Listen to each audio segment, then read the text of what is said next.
It's that time of year again where we are talking top 10 lists, and we're going to go through my favourite and least favourite movies.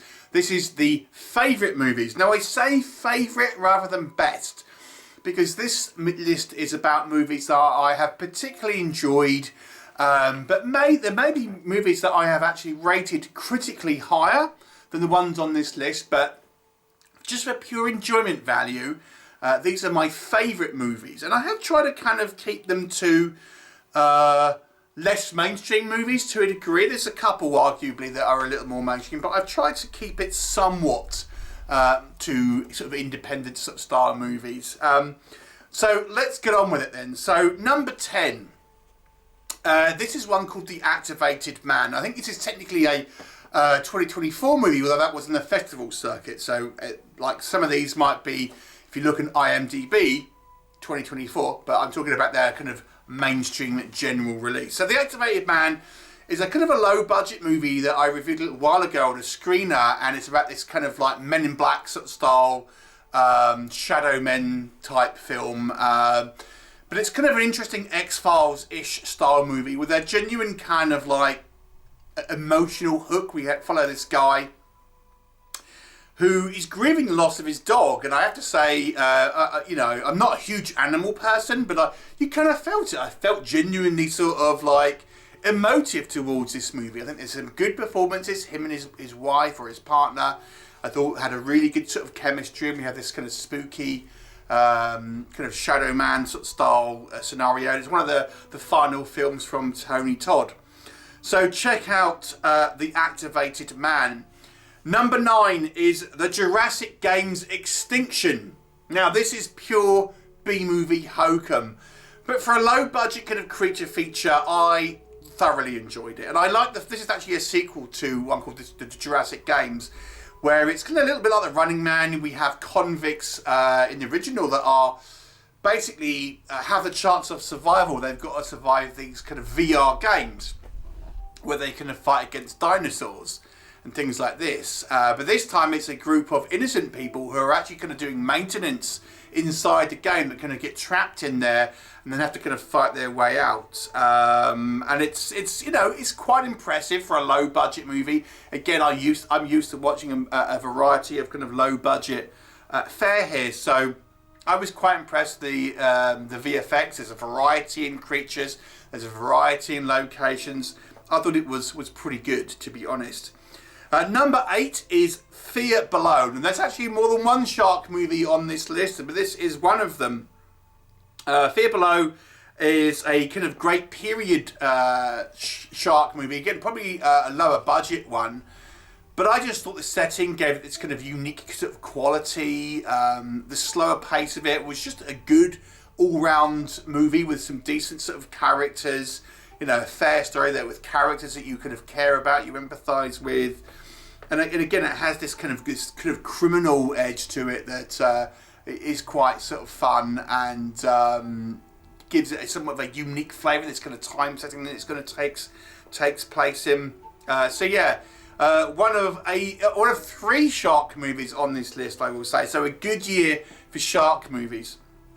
Number 7 is another shark movie, and this is Beast of War.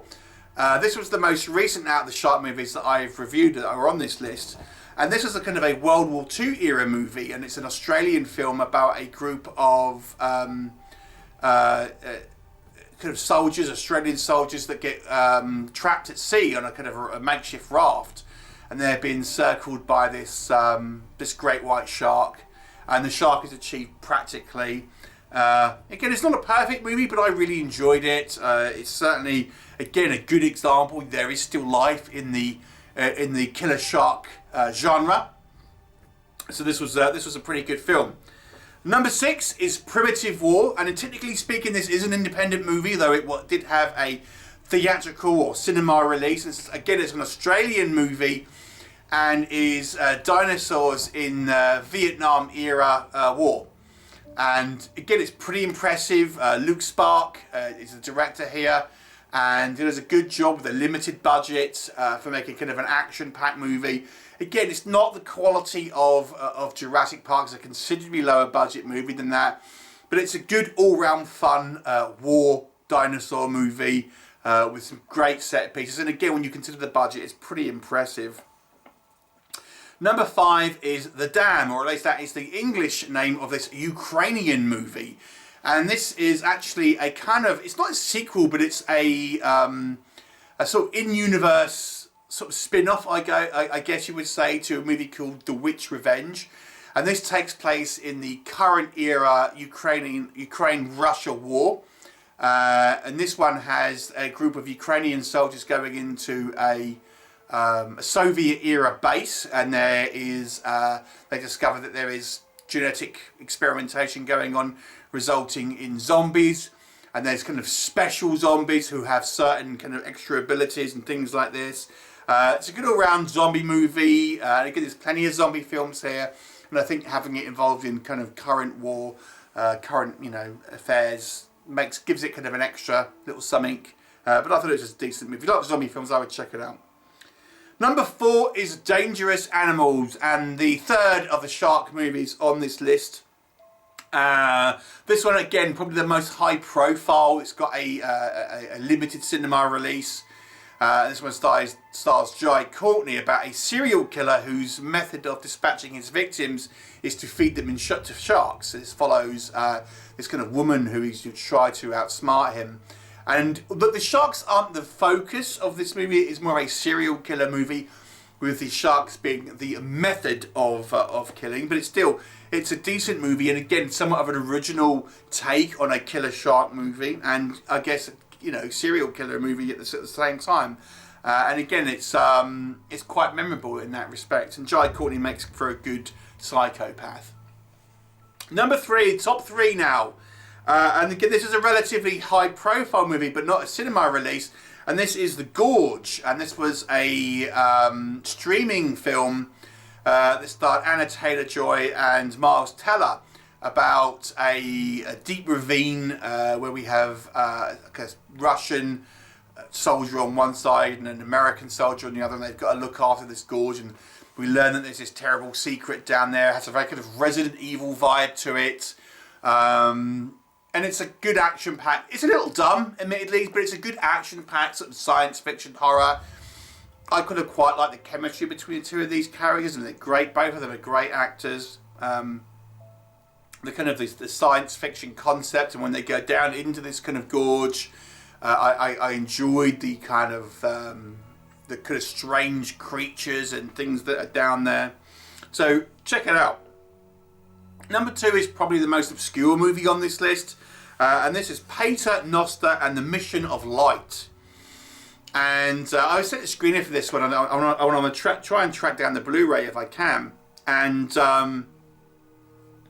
it's about this kind of group of friends that are kind of hardcore record collectors, and this one particular girl has found this LP of this kind of hippie band, this Pater Noster and the Mission of Light. And she is contacted by the band members who invite her and her friends to come and visit their kind of commune. But as she goes there, things take a darker turn, and it's just kind of, it's quite trippy, kind of like a weird cult movie. But it has this element of these guys who are very much into the kind of collecting scene, music, specifically for kind of music. But I really enjoyed it. I thought it was a nice kind of surprise movie that has its own identity and gets pretty crazy kind of towards the end. And the number 1 movie for me for 2025 is Deathstalker, the remake. This was a remake of a B-movie series from the 80s. Gloriously over the top, not one to be taken seriously, but it's a fun fantasy movie that's got lots of kind of practical effects, lots of kind of like over the top gore and violence, a likable kind of lead character, and it's an all-round good time if you like B movies. Now, this is not gonna, I would say, cater to maybe the more discerning of cinephiles, things like that. But if you watch this channel, I pretty much would say you enjoy this movie, at least in my opinion. And it is my pick of the year, 2025, Deathstalker remake. Go check it out with the rest of these movies if you haven't already seen them. Please do let me know your thoughts about any of these films on this list, and I shall look forward to seeing you next time.